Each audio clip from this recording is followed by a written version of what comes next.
Hi, my name is Chris Parkhurst. I'm a documentary filmmaker, and I'm also the host of the Documentary Life podcast, a show that spans 140 episodes, has been downloaded in over 135 countries, and I've been producing for about 5 years. I decided to put each and every episode up here onto YouTube to sort of expand the audience, and as we say in the show, maybe inspire and inform some more doc filmmakers, hopefully like yourself. In the episodes, you may find some older, maybe outdated URLs, in particular any of the documentary filmmaking courses that we do offer online. If you have any questions about the URLs, simply look in the show notes on this page, here on this YouTube page, and that'll be able to take you where you need to go to. Other than that, I hope you enjoy the show, and it's great to have another listener to the Documentary Life. Have a great day. Microphone check, 1, 2, 3. City, sibilance. Levels check, good, sounds good. 1, 2, 3, rolling and... A good idea, they're all over the place. An idea is nothing unless you expand it to an audience that you've got control of. And if you bring that audience with you, that's what crowdfunding can do. It opens up that audience. My question is, how many are going to put up $10 a piece? Guarantee it's going to be about 10% tops. That's your audience, that 10%, because the audience is the ones that are willing to pay for the creation of artwork. And documentary film is artwork. So that shows a distributor that they can bank on that audience to buy whatever they're going to peddle, that they're going to make money off of on the filmmaker. Hello and welcome to The Documentary Life, a show that sets out to inspire and inform you on how to best live and lead your own documentary life. I am your host, Chris G. Parkhurst, and this is episode 104, and it is brought to you by Barong Films, proud creators of documentary film, the Documentary Life podcast, and the Doc Lifer Elite Mastermind Group.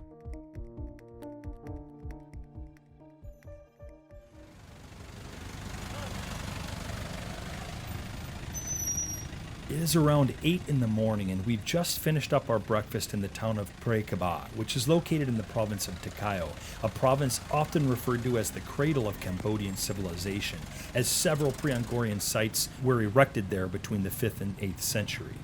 Now it's mostly used for agricultural purposes and contains some of the biggest duck populations and finest tasting fruits in all of Cambodia.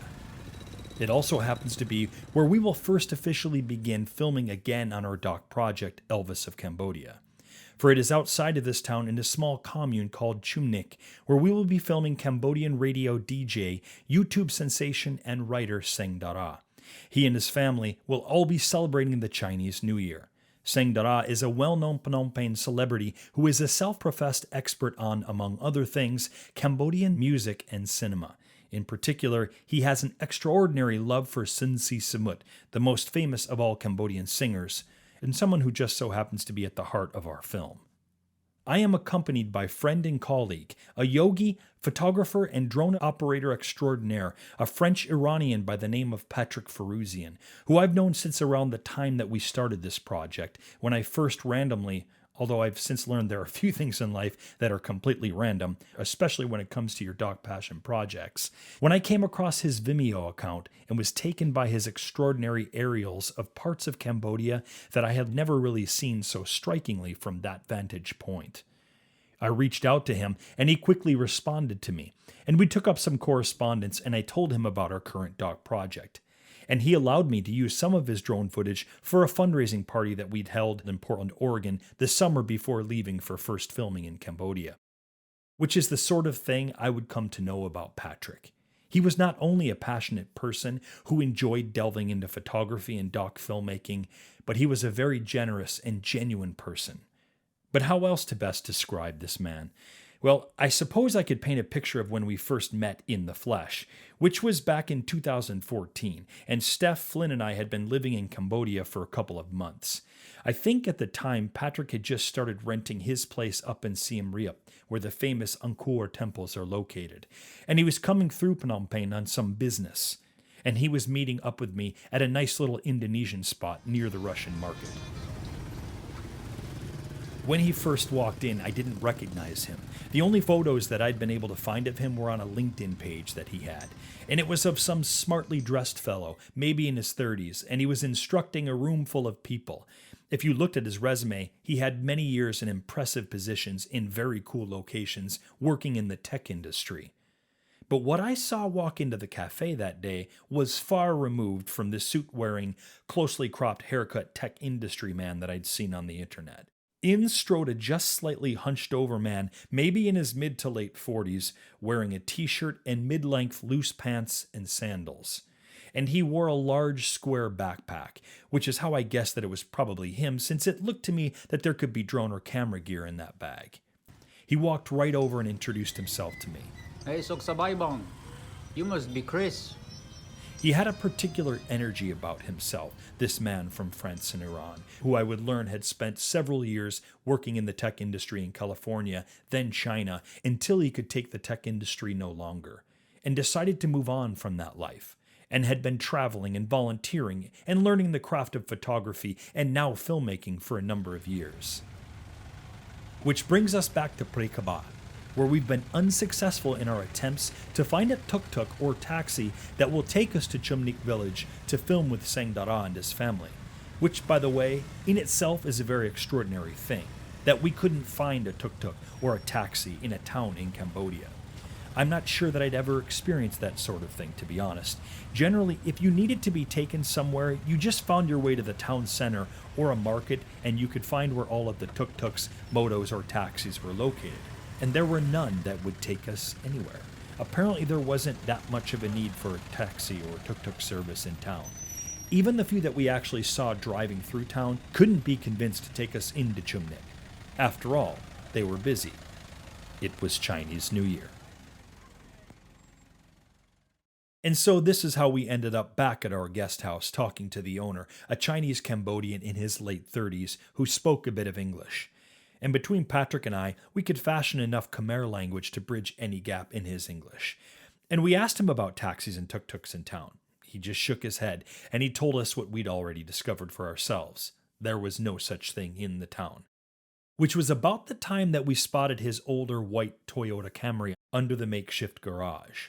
And about the time that he told us that if he hadn't already had plans for the day, he could have taken us out to Chumnik himself.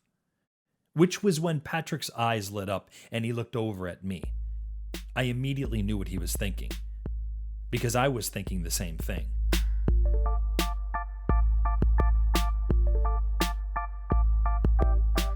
An hour and a half later, after making copies of our passports, and after going to the governmental office to re-up his car insurance, which had lapsed earlier in the year, and after we'd agreed to pay for fuel and $20 a day for the rental, our Cambodian friend waved goodbye. As we drove away in his car, on our way to Chumnik.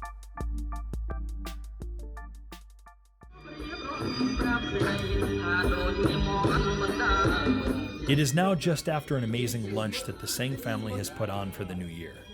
The lunch consisted of delicious chicken and veggie curries, braised kale and morning glory, rice, and lots of Angkor beer, one of the staples of the much revered lager industry in Cambodia. My country, my beer is their slogan. Every time I come to Cambodia, I purchase one of their t-shirts that proudly proclaims this. Roughly every 30 seconds or so, someone from the family raises their glass and cheers us, to which we all have to respond with a healthy gulp, which then results in someone refilling our glass of beer and ice. Because that's how they roll here in Cambodia. Ice with your beer. I mean, how else to keep your cool in this oppressively hot and humid climate? We'd already been filming for a couple of hours, mostly things like the prep for the day, lots of cooking shots, lots of women putting on their makeup and doing their hair, lots of Sang Dara walking around and greeting family and friends from the commune. Speaking of, there's one particular moment where we're walking down the dirt village road, filming Sang Dara greeting people, when we walk past a big sign in the front of someone's house on stilts. Sang Dara looks back at Patrick and I incredulously. He points at a sign, and a familiar face of Sinsi Samut is painted next to a few big words in Khmer. Sang Dara translates to us that it reads, "The reincarnation of Sinsi Samut lives here."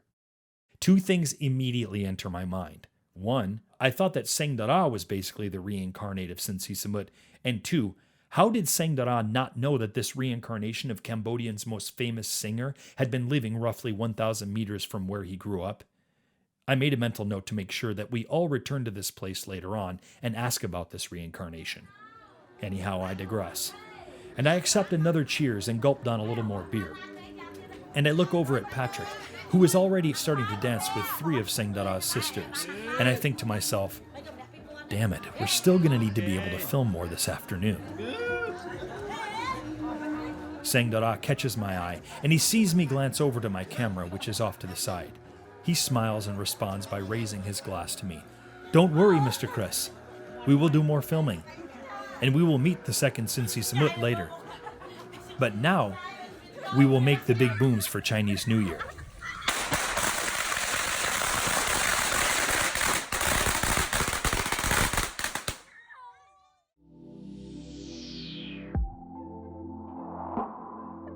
It's just before 5 p.m., and we've packed the car with all of our gear, said our thank yous and goodbyes to Sengdara and his family, and we're driving back through the countryside on our way back to the guest house. About halfway there, we are approaching a longish bridge that spans over a very wide section of the river. There are probably 100 or so young Cambodians and food vendors lining the road and bridge.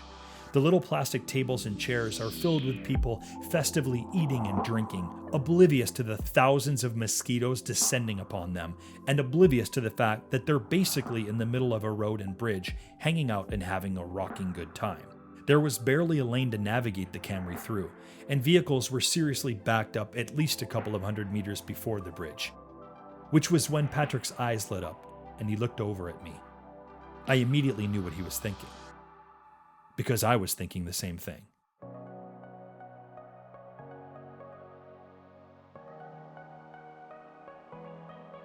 He pulls the car over, he grabs his still cameras, I grab mine, and we make our way into the throng of people, who are already raising their glasses and cheering us as we snap their photos. My heart swelled from the day. These were the experiences that I lived for. As Patrick looked back at me, smiling, saluting me with what looked to be some fried mysterious meat on a stick, I smiled back, happy and safe in the knowledge that this person, who I'd not so randomly met a few years ago on the internet, was going to be my companion for the next month, as we made a documentary film together.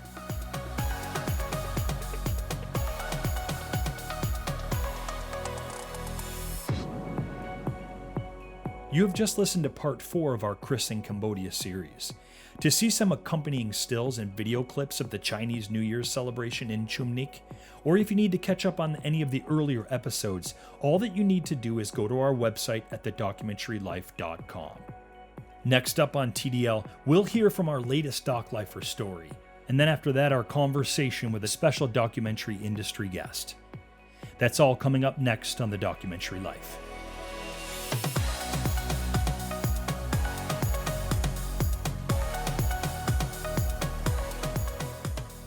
Something I wanted to mention before continuing on with today's show.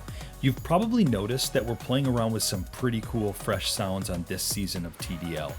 And I'd like to thank Musicvine for supplying us with those cool fresh sounds. If you're interested in learning a little bit more about how Musicvine might be able to serve your doc project, you can check out the show notes for today's episode, or you can simply go to their website at musicvine.com.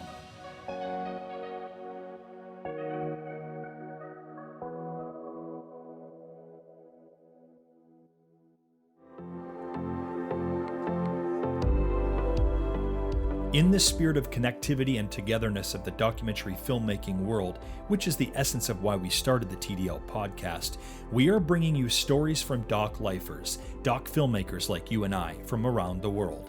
If you're interested in contributing your story to Doc Lifer Stories, we'd love to hear from you. Simply write to us at chris@barongfilms.com. Your contribution will help to foster the TDL mission of building a supportive and networked community of doc filmmakers throughout the world. Julie McElmurray has been making films since 2015 when she came across a Facebook ad for a $1,000 grant for someone to tell stories that she'd already been telling with her trusty Canon Vixia camcorder for quite a while. She would end up getting the grant, and the rest is, as they say, Doc Lifer history.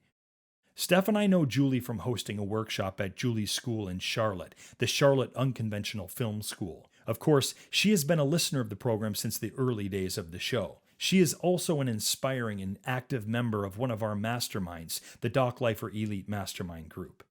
In her Doc Lifer story, Julie had some great advice for anyone starting their first documentary or were struggling to complete their project.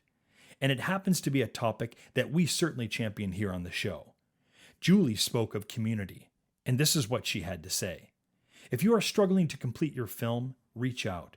Find another Doc Lifer and tell them you need to talk about this. Have some written or spoken, if possible in person, exchange with them and ask them for some encouragement and support. Maybe they can help keep you accountable. Maybe they can help you realize that you simply are weary of certain aspects of the process and those can be outsourced. Maybe they can help you recognize that while you thought the film should be about A, it turns out you're more interested in B. Making a documentary is making art, so it is a struggle and can be very emotional at times. It can cause us to feel the nagging presence of the resistance, as Stephen Pressfield refers to it, that feeling of insecurity that threatens to stop us from our work. Talking with someone who gets it always helps. Thanks for that, Julie. I think a lot of us can appreciate those words. To learn more about Julie's Doc Lifer story, you can read hers and many others simply by going to thedocumentarylife.com/blog.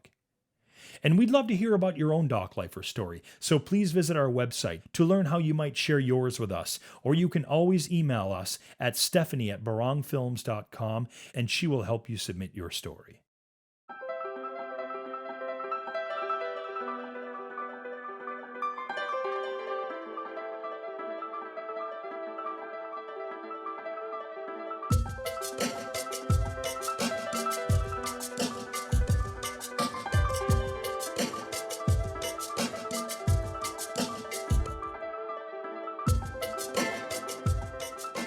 I'm excited to welcome onto the Documentary Life today, John Trigonis. John is somebody who I've wanted to have on the program for quite some time. His name is probably familiar with a number of you listeners out there, as he is the man that has become very synonymous with crowdfunding. And obviously crowdfunding is a very, very important part of the doc filmmaker's life these days. John, welcome to the program. Excited to have you with us here today. Yeah, thanks so much for having me, Chris. Very excited to be here. Absolutely. And John, I'll say at the outset, I didn't realize your involvement in film, though I wasn't surprised at all. I found that you have an IMDb page, and there were a number of short films listed there that you were involved in many aspects of writing and directing and even acting and certainly producing. And a lot of this was in the early to mid parts of the 2000s. I imagine this part of your journey perhaps leads you to dipping into crowdfunding and how that may have started with you. So I'd love to hear a little bit about that if you could share that. Yeah, absolutely. I was doing indie film for a while, which wasn't wasn't necessarily my immediate passion. My main passion is writing. That's right. But back then I had a buddy. Well, I still have him. Buddy named Alan Aguilar, who wanted to be a filmmaker, but he wasn't very good at the writing. He wasn't comfortable with it. So we teamed up, and basically that just started a relationship that led to somehow me getting involved in actually doing some of the directing, and then I started doing editing, and then I would take little cameo roles here and there as an actor. So it was just like, it was just fun, good times, and a bunch of good guys just getting together. It was a reason to get together at first, but then you slowly realize that this is an expensive way to get together. You Right. Go out to dinner, watch a movie, and you're spending like exponentially less money than it takes to make a film, just for the sake of getting together. So, well, especially in where you are. You're in Jersey or New York, right? Yeah, I'm Jersey City, which is literally I have a view of Manhattan. That's so right. It's right there. Yeah, and it's definitely it's definitely more expensive here than say somewhere in the Midwest of the country. Yeah. So, but yeah, that's kind of ultimately what led me to the crowdfunding world. So I was about to do I think it was my 8th short film, a film called Cerise. And I had done it the same way that I do every film. I save up my money. Back then I was teaching as a professor at a bunch of universities, and just kind of saving the money, foregoing vacations and stuff like that to make movies. Yeah. And I saved up about $10,000. And then I had just gotten into Twitter, and I found people were like, it was crazy to me at the time, asking for money on Twitter through these platforms, Indiegogo, Kickstarter. And I was like, what the hell? People are actually asking for money, and there's other people there's people giving money. Yeah, So right. honestly, I thought it was a bunch of BS. Yeah. And I kind of set out to disprove it. Like nobody's going to give me money. No stranger's going to give me money for my little dinky short film. Oh, wow. So, but I figured, hey, if I'm wrong, well, then that's an extra $5,000. It's a great way to be wrong. Yeah. So win-win, right? And well, it was definitely a one-sided win. I did raise money. And so I raised about $5,000. That was the goal that I set. I raised that in about I think it was 2 months I raised that. Yeah. It's very hard work. And then I stopped for the next month. We had back then you could do like 3-month-long campaigns, which thank God those aren't around anymore. Yeah. Because it's way well, too long. what were you doing your campaign on? Did you have your own platform, or were you doing it on one of the established ones?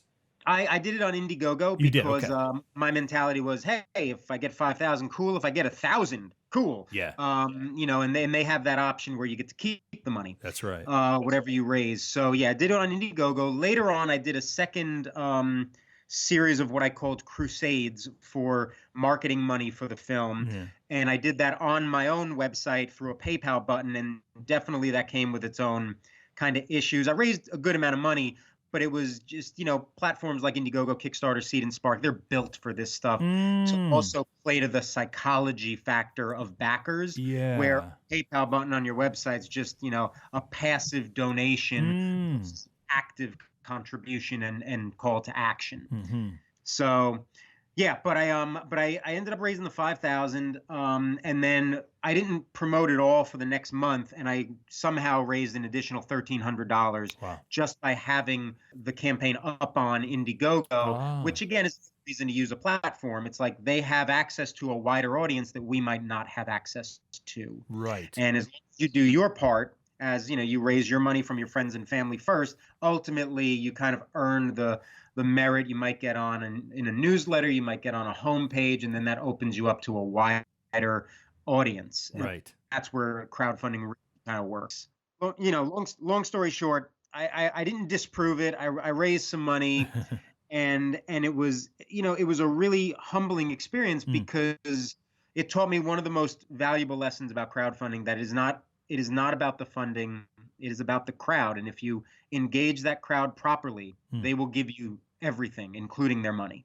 And it was so I always say, like, money is the byproduct of a good crowdfunding campaign. Well, and that's great, John. It's a great sort of starter for us into this whole discussion. So I want you to hang on to that thought, please, because I do want to get back to that. This idea of the importance of engaging with your audience.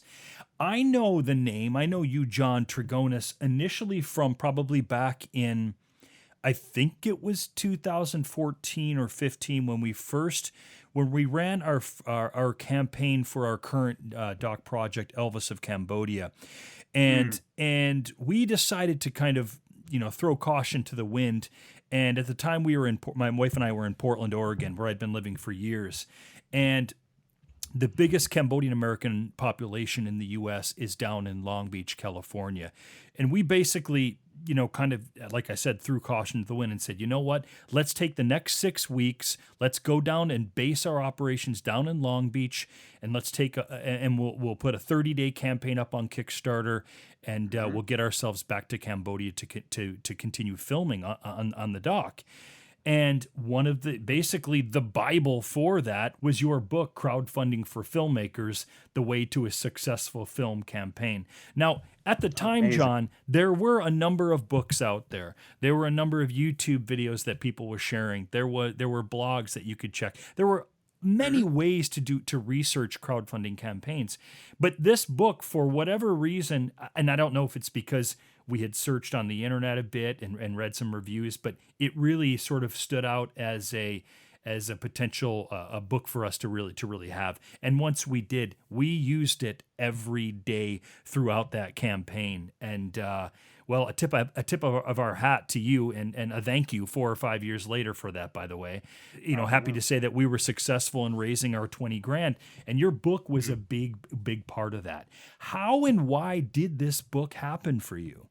Wow. Well, first of all, Chris, thank you for all of that. I am so glad that my book was such an asset for you guys. That really makes me immensely happy right now. It was big time, man. Cool, thank you. Yeah, it's funny. So right after I ran the Cerise campaign, I had a lot of people reaching out to me, like, hey, how did you do this? Even Indiegogo reached out to me back then. Wow. They had me do like a video. My fiance Marinelle and I we kind of worked on the campaign together. They had us do like a video of the two of us talking about like what worked, what didn't work, what advice would we give. Yeah. So I put out a few things as much as possible, but people still kept on getting in touch, which was great. But at that point, I was working as a professor and I was working on my writing at the same time. Yeah. So I didn't really feel the need to like, say, hey, I'm going to do this as a business and charge people to hear me talk. I was like, no, I'm going to give advice because that's what you got to do. People are asking, let me do what I can.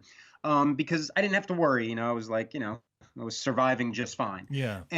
But I didn't really notice it, but Marinelle noticed it, that I was spending more and more time talking to other people about their creative projects and their campaigns specifically, that I wasn't working as much on my own. And then I jokingly said to her, well, what am I supposed to do, darling? Write a book about it?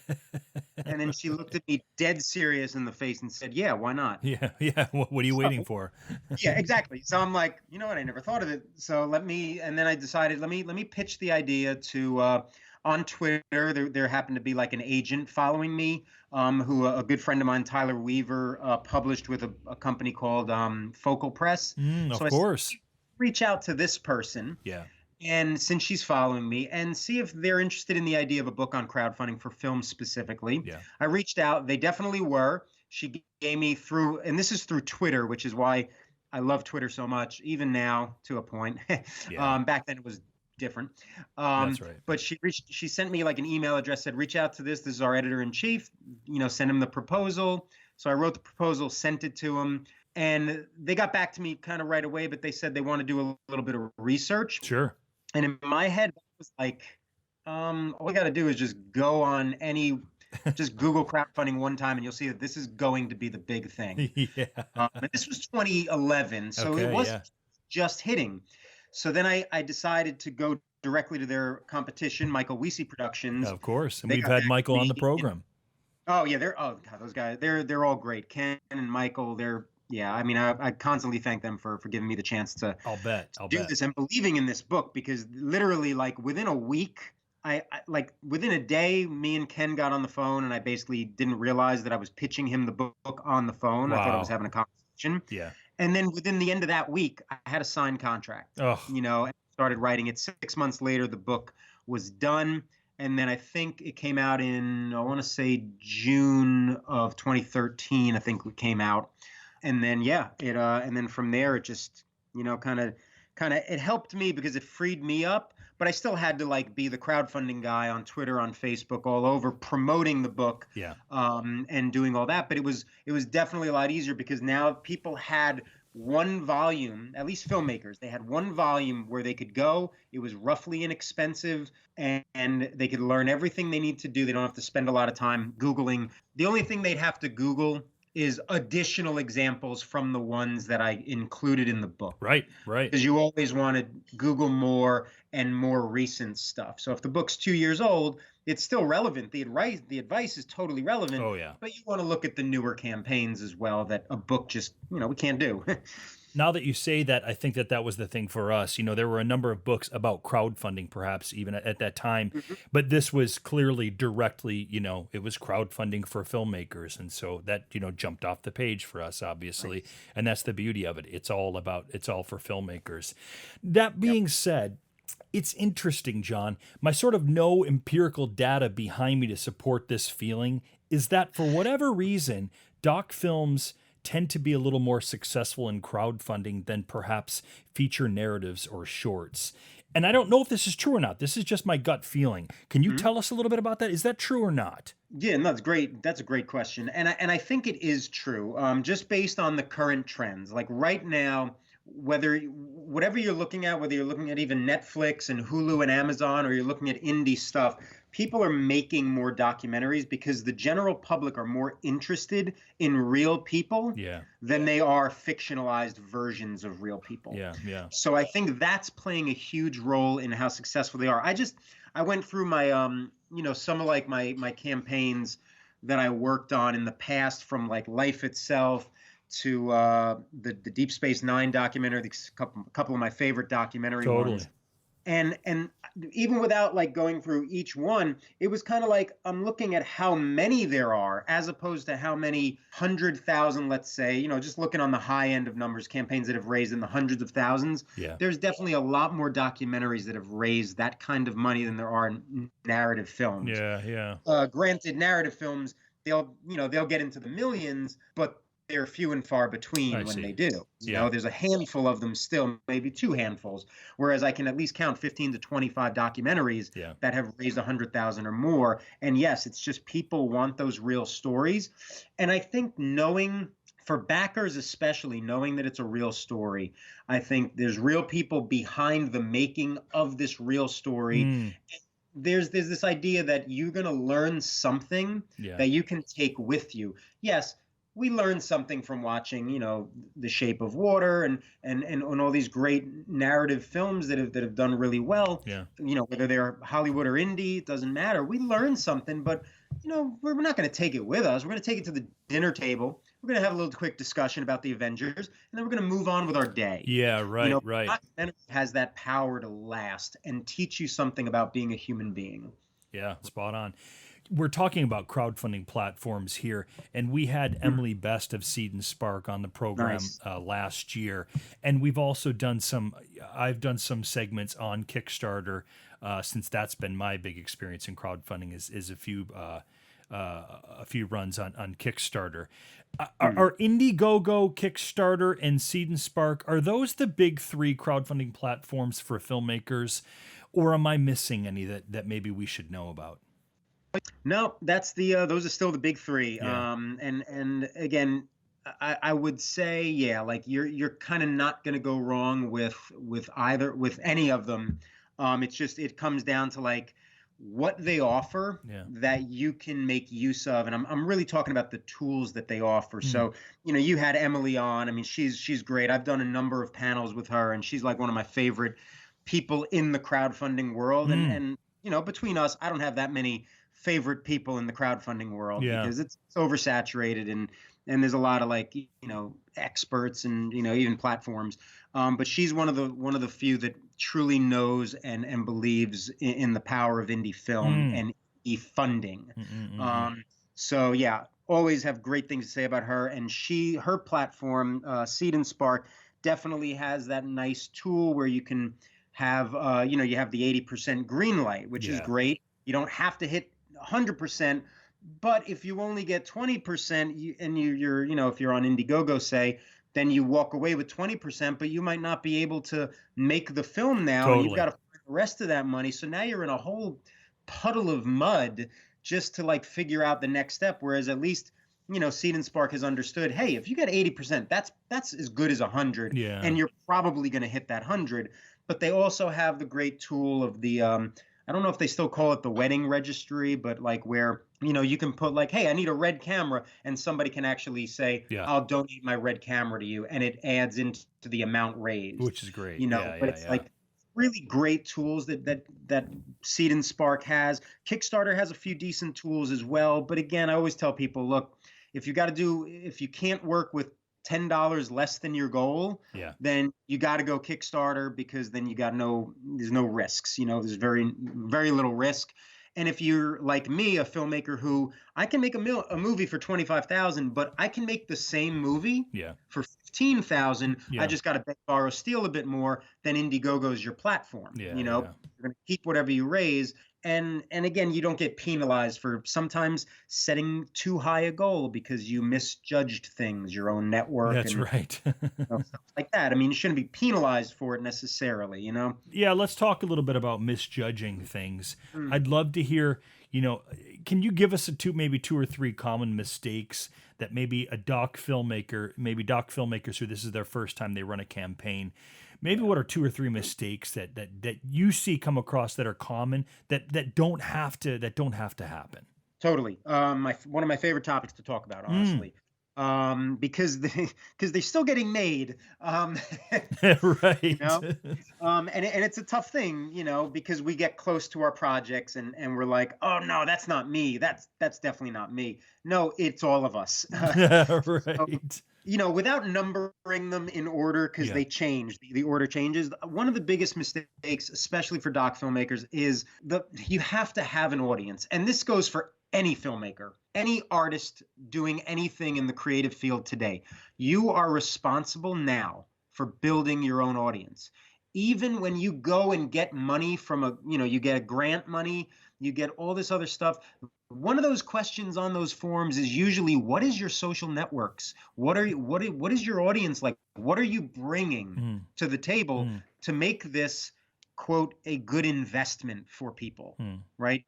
Even though it's not an investment, they're not getting any money out of you, but they are getting pride. They want to give to a movie that's going to be successful as a campaign and as a film. Yeah. So number one is, from the get-go, the minute you have this idea for a documentary film, you've got to start talking about it. You've got to start building your audience and making sure you are engaging with people in real life, hashtag IRL, Totally. and on social media, whether it's Instagram, whether it's Facebook groups or pages, whether it's Twitter, even though Twitter's got a great support indie film community.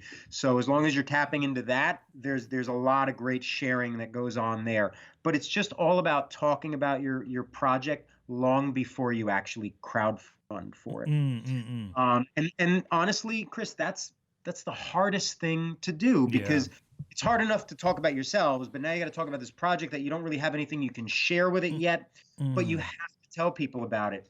Now, documentary filmmakers, I will say, they might have it a little bit easier because, yes, you have to be a filmmaker when you're making a doc, but you also have to kind of be a somewhat expert in whatever field you're making this documentary about. Yeah. And that lends itself to easily building out a bigger audience, or at least a bigger community, by asking questions. Totally. And I think that's part of the reason why earlier I was saying perhaps doc filmmakers seem to be a bit more successful than the narrative ones in terms of crowdfunding. And that's a reason I would think is I would point to. Yeah. Absolutely. Yeah. There's just, it lends itself to more conversations that organically let people know what you're doing. And it's great. So that's one big mistake. Another big mistake, it always comes down to setting too high a goal. And again, I've worked with people that raised $10,000 for a doc, and I've worked with people that have raised $2 million. Yeah. It's you have to just know what you're bringing to the table. That's the key question you have to ask. The idea alone is just not enough these days, because now we have backers that have become extremely savvy. They have money. They're willing to spend that money, but they get hit up all the time. So we now have to prove to them, we have to show to them that our film is not just objectively or subjectively better, but it's going to make a change. It's going to impact a movement. It's going to do something grander, so that they can say, I was a part of this movement, not just this documentary, but this movement. Now, the alternative to that is, again, you have a movie. I'm citing Deep Space Nine documentary, What We Left Behind, only because they recently launched their trailer for it, and I'm a born again Trekkie, actually. Star Trek shows. And sorry, man, I'm a Doctor Who guy, but that's fine. Oh, there you go. We're in the zone. But Trek over Star Wars. I hope I didn't offend too many people. No, we just lost like 10 people. No, just kidding. Yeah, right. But it was a great experience. Like, they raised over, I think it was like $600,000. But again, they're bringing not only the audience for Deep Space Nine, which, when you really look back, that show did not have the popularity of the Next Generation, the original series. Yeah, right. It was like the bastard child of Star Trek for a while, because it pushed a lot of envelopes, but it had a cult following beneath the cult Very following. strong. Yeah, that's right. And they came to the plate because the filmmakers also had access to all the original actors, They had access to CBS that was allowing them to create merchandise that was officially licensed. Oh, So that wow. they did their homework. It took them a very long time, but they did all their homework to make sure they were giving the fans more than what they could ask for so that they could get this film finished. Yeah. And again, that's on the higher spectrum, but we all, whether we're making a $5,000 or $10,000 documentary to a $50,000 one, we all have that capacity. We just have to put in that work to find out what we can do to give our audience what we need. And then based on that, we can set the goal that's appropriate. The goal typically is not going to be the full budget. It can be, but crowdfunding was originally intended to be a chunk of the funding you need, because the more important aspect of crowdfunding is engaging the crowd so that you have an audience later. There it is. Absolutely. And let's move right into that. You've in that sentence alone answers my question that I'll ask you now, but obviously we can dive a bit deeper into that, which is, outside of the obvious of raising funding, what are some ways crowdfunding helps the doc filmmaker? Yep. Like I said, funding is that byproduct. It's all about the audience today, and it's all, even when you look at what's getting distribution and things like that, and say you want distribution, it's a lot easier to be like those old Verizon commercials, right? Even though the guy went to whatever he jumped over, with the robots, but I watch way too much TV, I think, to know all these commercials. But the the old Verizon commercial where you're bringing the network with you, like that's what distributors are looking for. That's what people want. They want the good idea, but a good idea, they're all over the place. An idea is nothing unless you expand it to an audience that you've got control of. And if you bring that audience with you, that's what crowdfunding can do. It opens up that audience, basically, and it's a little better than a Facebook audience, for example, right? Like you can go on a Facebook page and there's 5,000 people who like the page. That's great. My question is, how many of those 5,000 are going to put up $10 a piece? Yes. Guarantee it's going to be about 10% tops. Right.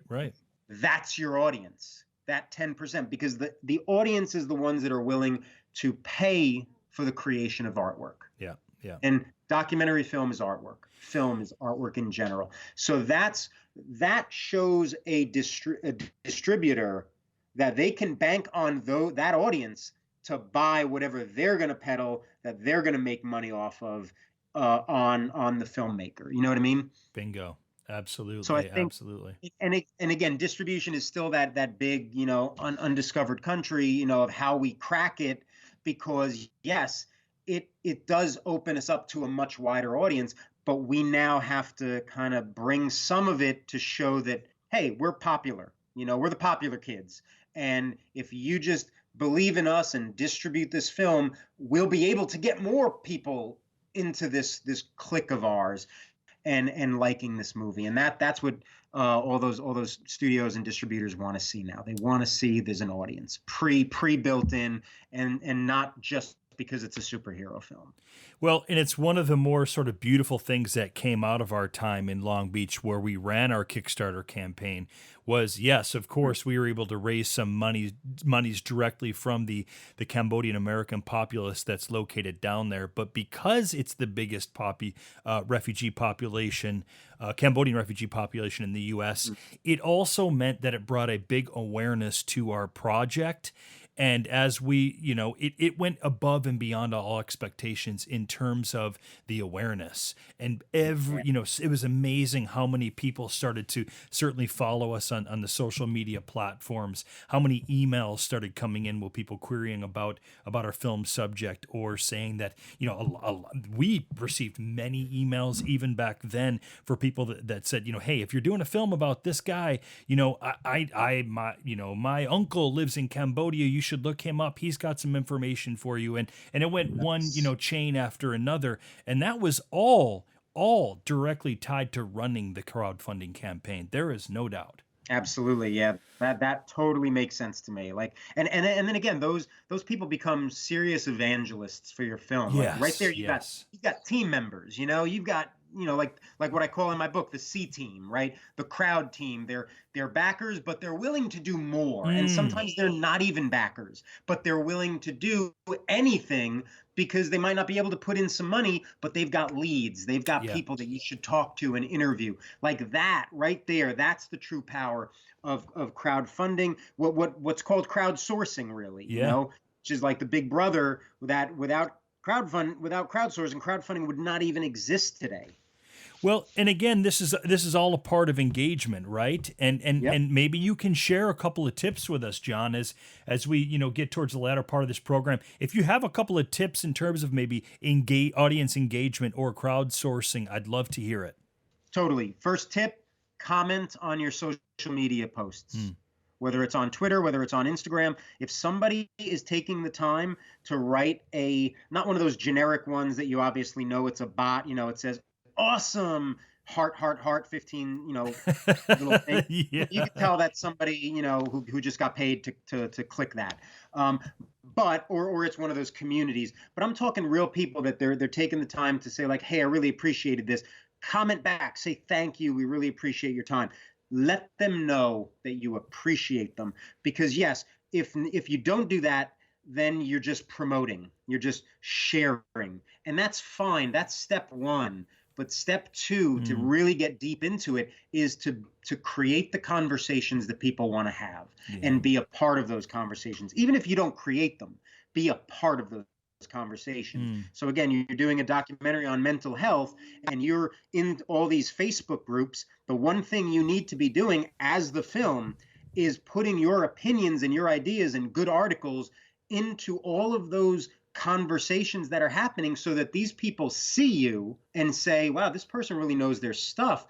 Let me like this person. Oh, it's a film. Oh, that's amazing. Now all of a sudden you start building that audience because you're putting out quality. And that's what people want. So that's honestly number one, especially with social media, because it is getting very, very saturated. And it's harder and harder to stand out. Yeah. But well, as you said earlier, Twitter isn't what it once was. I think you and I were both big fans of Twitter, and it's not like it was.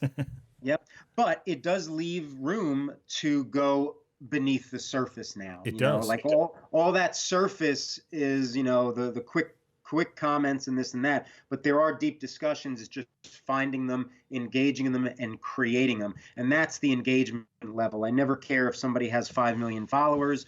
It's like, well, how many do you actually talk to? Because those are the ones you could probably bank on. Yeah. So that's the number one tip. And the only, in terms of, this isn't a social media tip, as much as it's just like a general tip about just being a human being, is get out, go to events, meet people in real life. That this is something that we kind of sometimes forget about. Yeah, don't go with a card that has your crowdfunding campaign information. Don't give a person your card the minute you meet them, because then it's like, all right, you're not in this for the right reason. Go home. You got to go for the sake of being around other creatives, maybe possibly helping some other people down the line, because you never know who's going to want to help you down the line on your project. It's back and forth, but it's a more altruistic back and forth than exists, say, in Hollywood, right? Where it's like, yeah, it's a back and forth as long as you're providing monetary value to me at some point.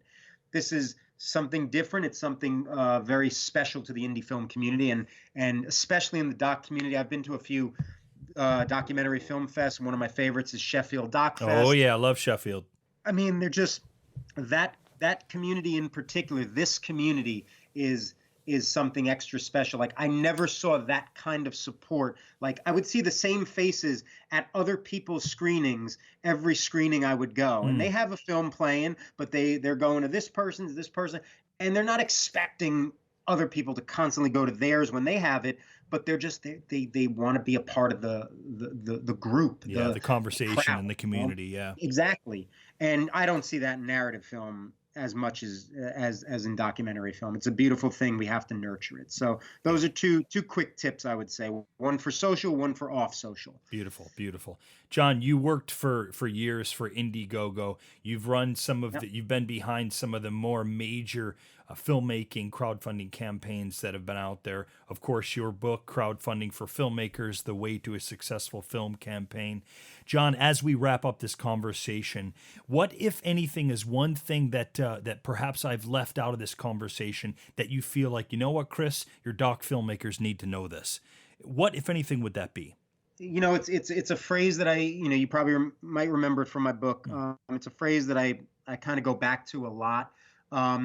Don't solicit, elicit. Oh yeah. And it's been hitting me recently now, because there is a lot of asking for money, and as you know, I'm not into the idea of asking for money. Because that automatically tells me that you're not doing the crowdfunding campaign for the proper reason. Right. You're doing it for money. And honestly, if you're doing it for the money, take the time, write the grant proposals, Totally. Go after real investors, because it's going to be so much easier than crowdfunding. Crowdfunding is a 9-to-5 job, people. It is 9 to 5 on top of the 9 to 5 on top of the side hustle. It is. Like, you just, if you want money, go and find it somewhere else. If you want that audience, and I promise you, you will need that audience, then crowdfunding is the right direction to go in. Pick a platform, properly set up your campaign to make it engaging, and make sure that you are not asking somebody for money, but you are inviting them to be a part of this film and this process. That's what backers truly want. We've been speaking with John Trigonis, the veritable guru of crowdfunding, certainly for filmmakers, and in our case, doc filmmakers. His book, and I'll use the word veritable Bible as well. His book is Crowdfunding for Filmmakers, The Way to a Successful Film Campaign. And I'm going to put links, obviously, up to the book, but I'll put links up to some of the crowdfunding campaign examples that he has run, as well as some of the crowdfunding platforms we've talked about. And John, you do some consulting as well now, don't you? Yep, absolutely. I'm no longer with Indiegogo, so I'm doing everything kind of freelance, promote my book on the side. So yeah, and I have a website I'm tweaking right now, but it's thejohntrigonis.com.